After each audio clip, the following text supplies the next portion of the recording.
think it's finally time I share my own experience with the paranormal.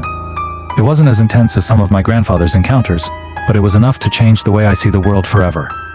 I'm from West Bengal, India. I live in a town near Kolkata, but this incident happened in my grandparents' village back in 2021. Growing up, we'd always heard the village's old folklore, stories about the Pishak, flesh-eating ghouls that lurk in graveyards, feasting on the remains of those who didn't live righteous lives. They say these creatures take on the forms of crying children or beautiful women to lure people in, before devouring them alive. Of course, I never really believed in such things. Jinns exist, sure, but harming humans? That's a whole other thing, or so I thought.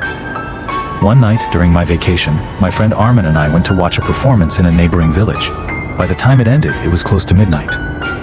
Our only way back home? A road that passed right through the oldest graveyard in the area.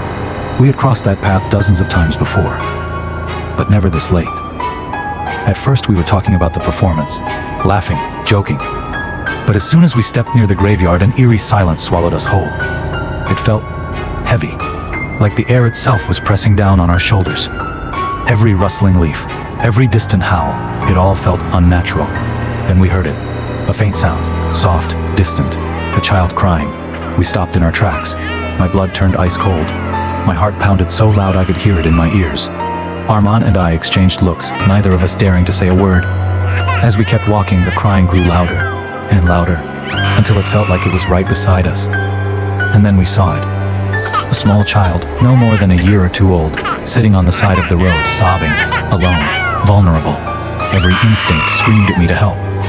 But another, deeper instinct, one I couldn't explain, told me to run.